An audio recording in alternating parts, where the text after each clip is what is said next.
What's good, YouTube? We're back with another video. Today we're going to be reacting to the 7 greatest finals performances of all time. 2016 LeBron should be in there. Jordan obviously should be in there. I guess Shaq and Kobe probably should be in there somewhere. There's a couple off the top of my head, but there's some that we might be forgetting because 7 from 7 different people is probably one in there that we forgot. So we're about to educate ourselves. Make sure I like, comment, subscribe, and let's react to the video. The NBA's biggest stage is where the greatest players in history delivered their best performances. But before we hop into the top 7 performances of all time, I want to shout out a few honorable mentions. Shaq in 02 and Giannis in 2021 dominated their competition as both big men averaged point totals in the mid-30s to go along with 12 and 13 rebounds respectively. 2021, Shaq would also average Giannis 4 was assists nutty. and 3 blocks per game as he would lead the Lakers to their 3rd title in a clean sweep over the New Jersey Nets.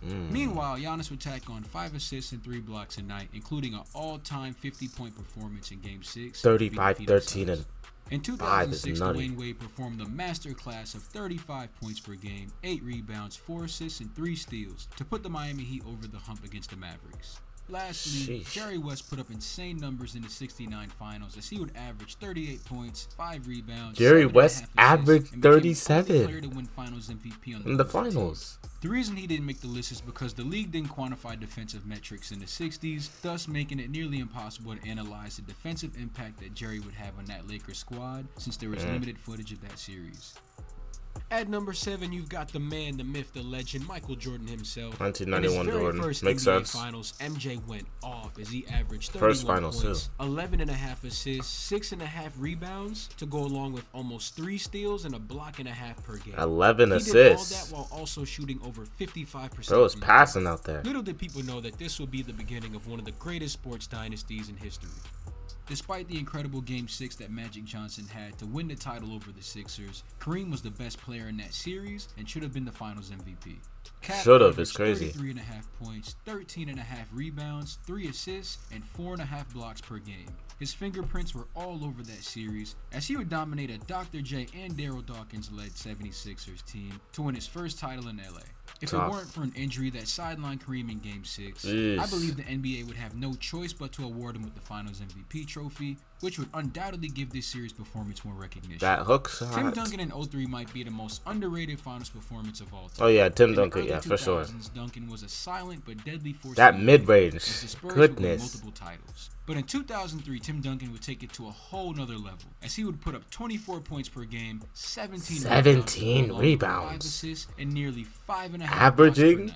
Then That's he nearly nutty. had a quadruple-double in Game 6 to close out the Nets as he obtained 21 points, 20 rebounds, 10 assists, and 8 blocks. It's crazy how this series performance isn't talked about more. Duncan displayed an efficiency and impact on both ends of the court that few have ever matched. The Nets ended up in the finals more than I thought. To conclude the most dominant postseason run in history, Shaq annihilated Allen Iverson and the 76ers with 33 points, 16 rebounds, 3 assists, and 3.5 blocks per game. With a perfect record heading into the finals, the Shaq and Kobe Lakers got snuck by Allen Iverson's 48-point performance to face their first and only loss in that postseason. This would light a supernova within Shaq as he responded with a 34-point, 14-rebound performance in Game 2. Definitely the best center of all time. Game 4, he would nearly have a quadruple-double as he scored 28 points to go along with 20 boards. I mean, he has tough competition though. He then closed out the series with a 44-point, 20-rebound outing. And when you take it into perspective that he did this against the Defensive Player of the Year in Dikembe Mutombo, it makes Shaq's 0-1 series all the more special. LeBron James in 2015 was the only player in history that I can truly say deserved to win the Finals MVP.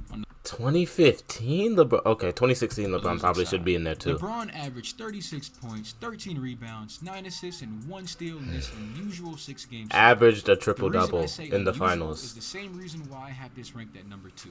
The Cleveland Cavaliers were missing their second and third best player as Kevin Love went down in the first round. Come on now. He limped off the court in Game 1 of the finals and never returned. Come on. LeBron James not only put up this crazy stat line, but he also took a deep Warrior squad to 6 games, winning 2 of those games by sheer willpower, as he combined for 7 games 2 and 3, while his second best player was arguably Matthew Dellavedova or Timothy Mozgov. Timothy Mozgov and Dellavedova were his next best players, bro. Calm Come on now. It's right there.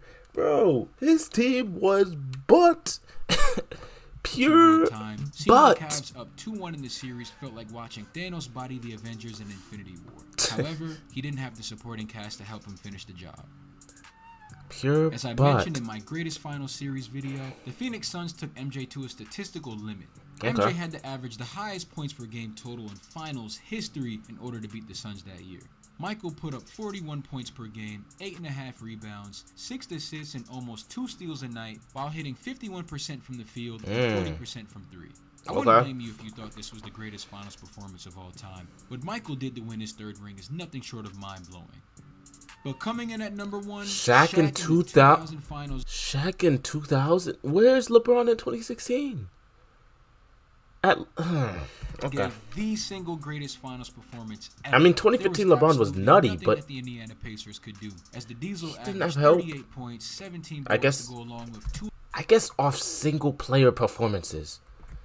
Maybe, but I don't know. gave the single greatest finals performance ever. There was absolutely nothing that the Indiana Pacers could do, as the Diesel averaged 38 points, 17 boards to go along with 2 assists and 3 blocks a night, with games 5 and 6 standing out specifically, as he would put up 40 points and 24 rebounds, followed by 43 points and 19 boards to close out in game 6. That's modern day Wilt Chamberlain type stuff. Not to mention that he did all this against a 7'4" Rick Smits, aka the Flying Dutchman, as well as other borderline 7-footers. This wasn't a case of one man taking advantage of Shaq pretty much players. owned this this video. was an unstoppable force meeting a league of movable objects. With that being said, I hope we can witness some more legendary performances like these from some of the best players in the league today. As long as guys like Giannis, Jokic, Luka, and a couple others make it to the big dance in June, we'll have plenty of stories to tell for the years to come. If you enjoyed the video, make sure to leave a like and subscribe because I'll be dropping 2 videos every week all year.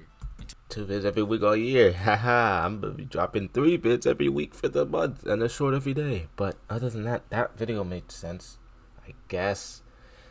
I still would have 2016 LeBron somewhere up here. I don't know who he would replace, but 2015 was tough, but he didn't finish the job. 2016, he got the job done with the help that he needed. But yeah, make sure to like, comment, subscribe. Comment other videos that you need me to react to or want me to react to, and I'm gonna see you on the next video.